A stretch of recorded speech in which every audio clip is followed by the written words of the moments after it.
I'm Ben Gonzalez with the Texas Department of Insurance, and this is the Texas Insurance Podcast. On each episode, we look at an insurance topic, why it's important to you, and offer tips to help save you some money or protect your family or property.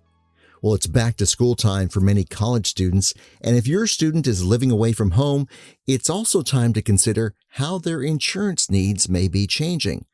So today we have a crash course on a variety of insurance topics that college students and parents need to understand. We'll hear from the state fire marshal about safety considerations when setting up a new place to live. And we'll talk to a Texas real estate agent who says going without renter's insurance is just a bad idea. We start our conversation with Misty Highnote from TDI's Public Affairs Office, talking about health, auto, and property insurance for students. One of the main concerns parents have is their kid getting sick or injured while they're at school. How does your health insurance work if you're away from home? Right, and most health plans will cover urgent care. So if they do need to go see a doctor at an urgent care center, hopefully not an emergency center, but they should be covered. But the number one tip is to check with your health plan to see which centers to go to. That's really important, the network centers. And you can go on their website, you can call their phone number, and they'll tell you which urgent cares you can go to. And it'll probably be different, or it could be different than the ones they see back home. So you just want to be sure before they go. Okay. And what about things like prescription drug refills? Is that something that you can get? Yeah. And the cheapest option might be mail order. They have that nowadays. It'll go straight to your student's door, so that would be easy, so they don't have to leave campus. But they could also go to a pharmacy. If they want to go to the pharmacy back home, that's probably easiest, take their prescriptions with them. But if they want to change pharmacies to their college town, again, check with your health plan, because you want to make sure you're going to a pharmacy that's in their network. That's always the cheapest option. So Misty, you mentioned the urgent cares, but I think it's important to tell your students that there's other options for care, like phone lines and things like that. Yeah, for sure. Yeah. And nowadays there's a wide array of options. So the easiest probably is the virtual visits. They can do it right from their room. Most companies offer these days. So a virtual visit, if it's something pretty minor, that they can do over the computer. And then again, there's the urgent care, the emergency room, but all of those, again, you want to check with your health plan to make sure that you're seeing the right clinic or doctor. Okay, sounds good. And I think a lot of campuses also have on-campus clinics or nurse lines that students can use that may be part of your student fee, so that's good there. Right, yeah. Check with your college to see if they do have those. And then I wanted to add that if you are going off campus, make sure your student has their health plan card. So go to the website, make them a copy, get them their own. And it's also a good time to talk to your student about copays when they go see a doctor, if they go in person.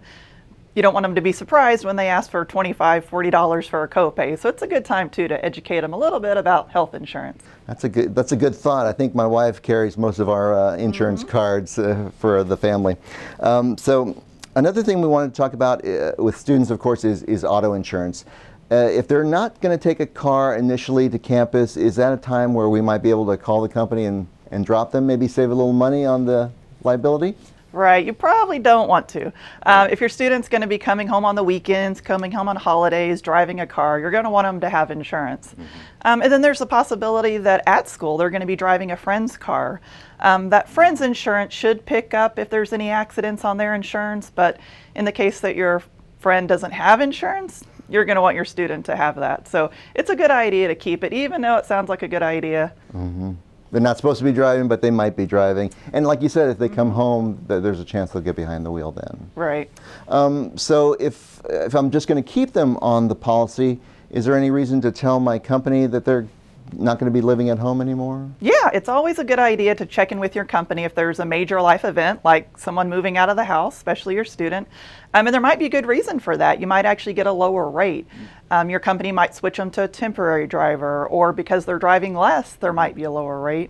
And then there's also the chance that there's a discount. Maybe there's a good student discount or other discounts that you could get. So checking in with your agent will help you get those lower rates. Okay, that sounds good. One last thing, let's talk a little bit about property insurance. There is a possibility of theft or other covered losses while they're away. Would the homeowner's insurance cover them if they're away from home? Right. Yeah. The parents' homeowners insurance will cover them. Just like when you're traveling, the stuff that you take with you will be covered, but it's limited. So it's not going to be the total amount that you get for your home. It's going to be a percentage of that they'll cover in their dorm or their apartment. So you might want to check what that limit is and then see how much stuff they're taking. Right. Right. Yeah. And then another option is just to get renter's insurance, because that'll cover probably a whole lot more than your homeowners will. What about for like storage units or apartments? Yeah, your homeowner's insurance, again, should cover the storage unit. It might in the apartment if it's an off-campus apartment, so check in with your insurance company on that. But then that's when you might cross the line into getting renter's insurance. You might as well just get a renter's policy, which would probably cover more than the limits on the homeowner's policy. Right, right. And think about how much your student has. If they have computers, TVs, clothes, that adds up really fast. So you might get to that limit on your homeowners pretty quickly. Right. And then it might be just as good to switch over to a renter's policy.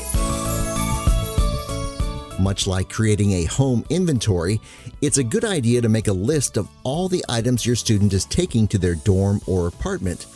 That'll help you decide how much property coverage you may need and will make filing a claim easier if you ever need to do that. Personal safety is another concern for both parents and students. We asked State Fire Marshal Orlando Hernandez what students should think about when choosing a new home. He also tells us what some of the most common causes are for apartment fires, including one you may not have considered. What kind of fire safety features should they keep in mind when they're looking for that apartment or rental home? Well, a few things they need to keep in mind and look for is, does the apartment or rental home that they're going to get have a sprinkler system?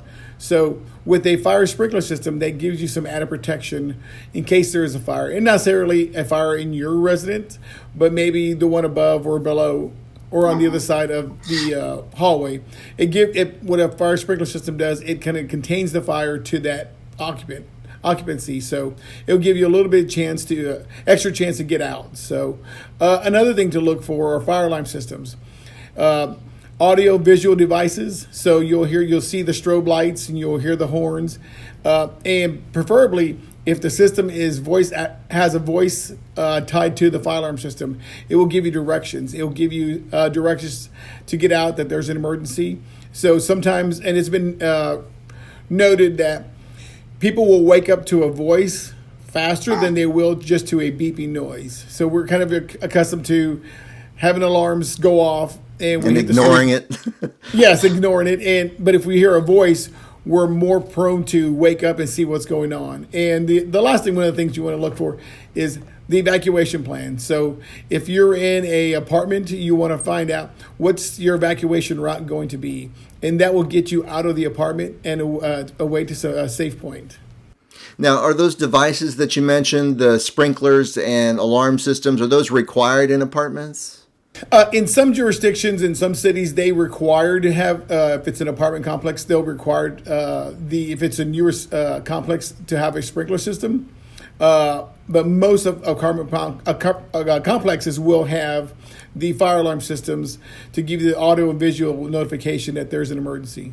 All right, so it really is something you can look for, and maybe it leans you one place over another. What are the most common causes that we see for apartment fires, and anything you can do to avoid those? Well, probably the most common type of fire is the unattended kitchen fire, the unattended cooking. And so you may be busy and you may step out or you may fall asleep. So if you're feeling tired, it's probably not the best thing to do is to start cooking, because you may fall asleep and you may end up having a kitchen fire. Another reason is you have electrical fires. And that's because students or the occupants of the home or the apartment are overloading the outlets or the power strip, and the outlets are only manufactured to carry so much current on that outlet. So when you overload that, you're bringing more power and more electricity to that outlet or to the power strip, and so you may have a fire. Another reason is candles. So you want to make sure that you don't use a candle or open flame in an area. I know some people like the smell of candles, but they need to try to find something that they can place it under, or make sure there's no other decorative or incombustible items near that candle. And it is hard to think about right now because we're facing 95-degree weather. But as we go into the fall and the winter months, you're looking at heating problems and people placing combustible items too close to space heaters. So they generally require about a 3-foot separation.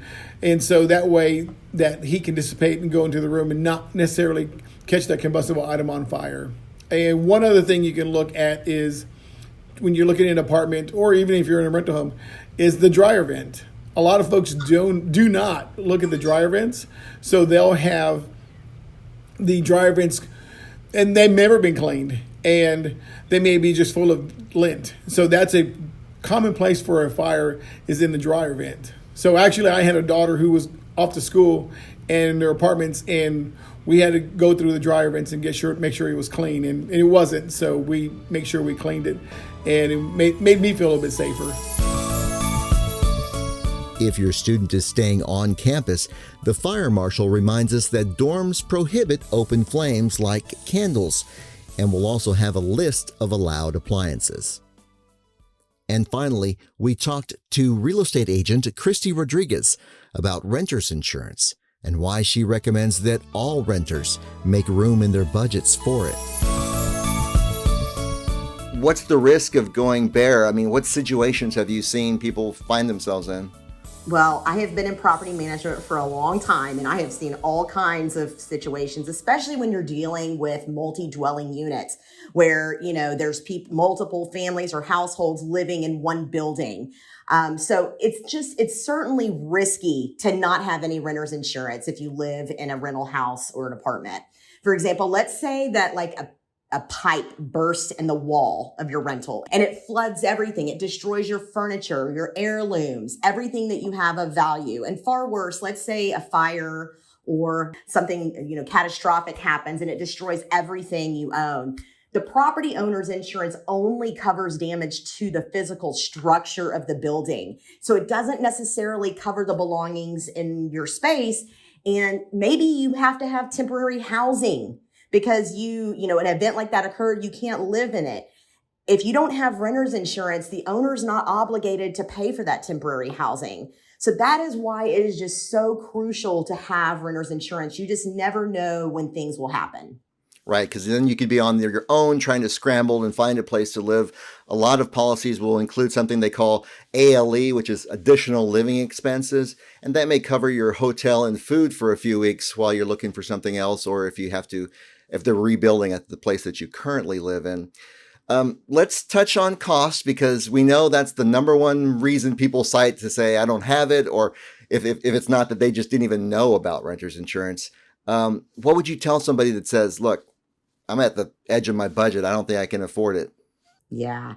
When our industry really started, encouraging renters to obtain renter's insurance, we got this a lot. And, when you really look at the dollars that it costs on average, I think the Insurance Information Institute estimates that the average cost of renter's insurance in the United States is $15 a month.